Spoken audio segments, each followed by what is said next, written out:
की जय हो। दुर्गा शक्ति माता की जय हो। दुर्गा शक्ति माता का चौथा अध्याय। सेन इंद्र आदि देवताओं द्वारा देवी की सुस्ती। मासी मेधा बोले, देवी ने जब परिक्रमा धर्मात्मा महिषासुर को मार गिराया और असुरों की सेना को मार दिया, तब इंद्रादि देवता समस्त देवता अपने सिर तथा शरीर को झुकाकर भगवती की स्तुति करने लगे। जिस देवी ने अपनी शक्ति से यह जगत व्यापित किया है और जो संपूर्ण देवता तथा महेश्वरी की पूजनीय है, उसका अंबिका को हम भक्ति पूर्वक नमस्कार करते हैं। वह हम सबका कल्याण करे। जिस अतुल प्रभाव और बल का वारण भगवान शंकर, विष्णु और ब्रह्मा जी भी नहीं कर सके, वही चंडिका देवी इस संपूर्ण जगत का पालन करे और अशुभ भय का नाश करे। परमात्मा के घरों में तुम स्वयं लक्ष्मी रूप हो और पापियों के घर में तुम अलक्ष्मी रूप हो और सतकुल में उत्पन्न होने वालों के लिए तुम लज्जा रूप होकर उनके घरों में निवास करती हो। हम उस दुर्गा भगवती को नमस्कार करते हैं। हे देवी, इस विश्व का पालन करो। हे देवी, हम तुम्हारे अचिंत्य रूप का किस प्रकार वर्णन करें। असुरों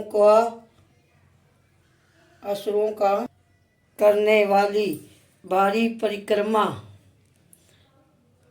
तथा समस्त देवताओं और दैत्यों के विषय में जो तुम्हारे पवित्र चरित्र है, उनको हम किस प्रकार वर्णन करें। हे देवी, त्रिगुणात्मा होने पर भी तुम संपूर्ण जगत की उत्पत्ति का कारण हो। हे देवी, भगवान विष्णु, शंकर आदि किसी भी देवता ने तुम्हारा पार नहीं पाया, तो तुम सबकी आश्रय हो। यह संपूर्ण जगत तुम्हारा ही अंश रूप है, क्योंकि तुम सबकी अद्भुत प्रकृति हो। हे देवी, तुम्हारे जिस नाम के उच्चारण से संपूर्ण युगों में सब देवता तुप्त लाभ करते हैं, वह स्वयं तुम ही हो। इसके अतिरिक्त तुम पितरों की तुप्ति का कारण हो, इसलिए सब आपको सर्वदा कहते हैं। हे देवी, वह विद्या जो मोक्ष को देने वाली है, जो अंतित महाज्ञान स्वरूप है, तत्व के सारे को वश में करने वाले, संपूर्ण दोष को दूर करने वाले, मोक्ष की इच्छा वाले मुनिजन जिसका अभ्यास करते हैं, वह तुम ही हो। और तुम वाणी रूप और दोष रहित ऋग तथा यजुर्वेद की एवं उद्गति और सुंदर पदों के पाठ वाले समवेद के आशय रूप हो। तुम भगवती हो। इस विषय की उत्पत्ति एवं पालन के लिए तुम वर्तवा के रूप में प्रकट हुई हो और तुम संपूर्ण संसार की पीड़ा हरने वाली हो। हे देवी, जिससे सारे शस्त्रों को जाना जाता है, वह मेधा शक्ति तुम ही हो। और दुर्गम भाव सागर से पार करने वाली नौका भी तुम ही हो। और लक्ष्मी रूप में विष्णु भगवान के हृदय में निवास करने वाली और भगवान महादेव द्वारा सम्मानित गौरी देवी तुम ही हो। मंद मुस्कुराने वाली निर्मल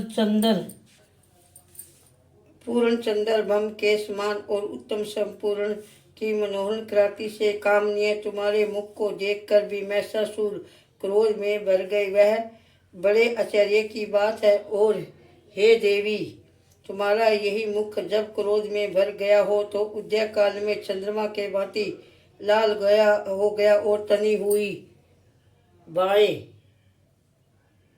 बाहों के कारण विकराल रूप हो गया। उसे देखकर भी महिषासुर के शीघ्र प्राण नहीं निकल गए। यह बड़े आश्चर्य की बात है। आपके कुपित मुख के दर्शन करके भला कौन जीवित रह सकता है। हे देवी, तुम हमारे कल्याण के लिए प्रसन्न हो। आपके प्रसन्न होने से इस जगत का अभ्युदय होता है, और जब आप क्रोध में हो जाती हो तो कितने ही के कुलों का सर्वनाश हो जाता है।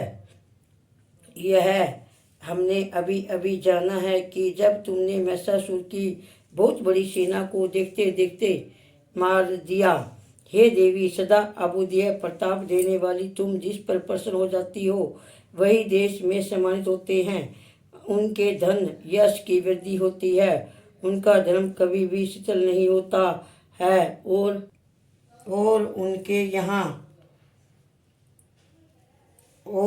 यहाँ वृद्धि होती है, उनका धर्म कभी भी शिथिल नहीं होता और उनके यहाँ अधिक पुत्र पुत्री और नौकर होते हैं। हे देवी, तुम्हारी कृपा से ही धर्मात्मा पुरुष प्रतिदिन श्रद्धापूर्वक यज्ञ करता है और धर्मकुल आचरण करता है और उसके प्रभाव से सरल लोक में जाता है, क्योंकि तुम तीनों लोकों में मनवांछित फल देने वाली हो। हे माँ दुर्गे, तुम श्रवण करने पर सम्मानित जीवों को भय को नष्ट कर देती हो और शीतल चित्त वालों के द्वारा चिंतन करने पर उन्हें और अंतित मंगल देती हो।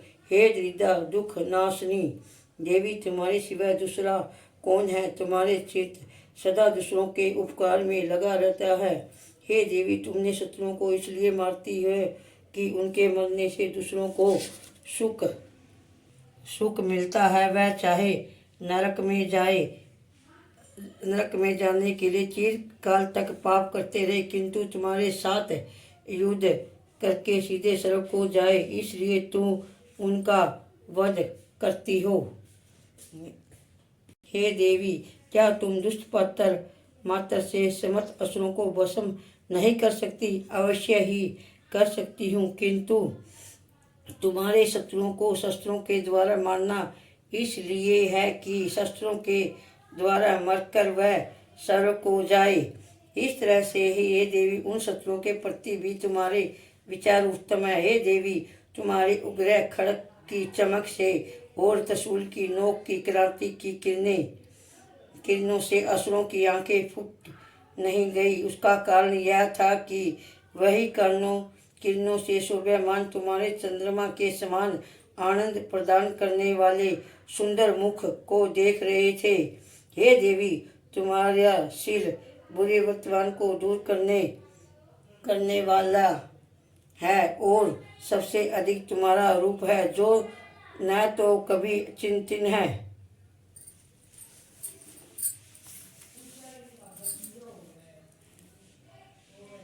चिंतन में आ सकता है और न जिसको दूसरों से कभी तुलना ही हो सकती है। तुम्हारे बल वह परिक्रमा शत्रुओं का नाश करने वाला है। इस तरह से तुमने शत्रुओं पर भी दया प्रकट की है। हे देवी, तुम्हारे बल को किसके साथ बराबरी की जा सकती है? तुम्हारे शत्रुओं को भय देने वाला इतना सुंदर रूप भी और भी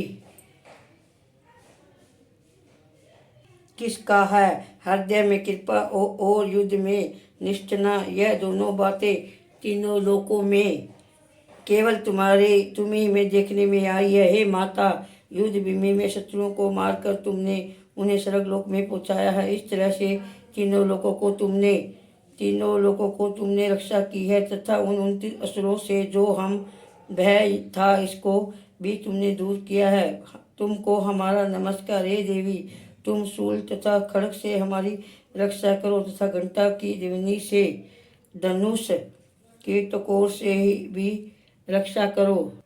हे चंडिका, आप अपने शूल को घुमाकर पूर्व पश्चिम उत्तर दिशा दक्षिणी दिशा में हमारी रक्षा करो। तीनों लोकों में जो तुम्हारे सौम्य रूप है तथा घोर रूप है उनसे हमारी रक्षा करो तथा इस पृथ्वी की रक्षा करो। हे अंबिका, आपके कर पलावों में जो खड्ग शूल तथा गदा आदि शस्त्र शोभा पा रहे हैं उनसे हमारी रक्षा करो। महर्षि बोले कि इस प्रकार जब सब देवताओं ने जगत माता भगवती की स्तुति की तो और नंदवन के पुष्प तथा गंधम अल्पनों से द्वारा उनका पूजन किया तो और फिर सबने मिलकर सब सुगंधी व धूपों द्वारा उनको सौगंध निवेदन की तथा देवी ने प्रसन्न होकर कहा, हे देवताओं, तुम सब मुझसे मनवांछित वर मांगो।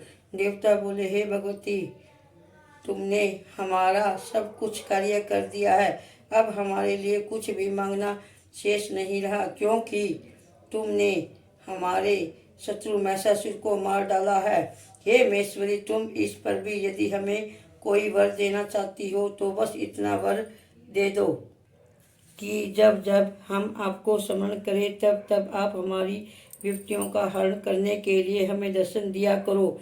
हे अंबिका, जो कोई भी तुम्हारी स्तुति करे तुम उनको वित्त, समृद्धि और वैभव देने के लिए, साथ ही उनके धन, स्त्री आदि संपत्ति बढ़ावे और सदा हम पर प्रसन्न रहे। महिषासुर बोले, हे राजन, देवताओं ने जब जगत माता के लिए तथा अपने लिए इस प्रकार के प्रश्न किए तो बस तथास्तु तथास्तु कहकर देवी अंतर्ध्यान हो गई। हे भूप, जिस प्रकार तीनों लोकों में हित चाहने वाले वह भगवती देवताओं के शरीर से उत्पन्न हुई थी, वह सारा वर्तमान मैंने तुमसे कह दिया है।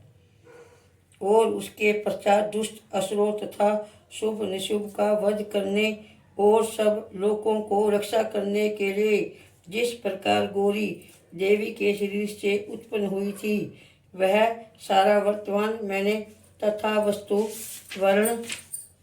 वर्ण करता हूँ। ये चौथा अध्याय समाप्त। हे दुर्गा शक्ति माता की जय हो। माँ दुर्गा माता की जय हो। माँ, हे माँ दुर्गे माता की जय। ओ दुर्गे माता की जय हो। कसमुंडे माता की जय हो।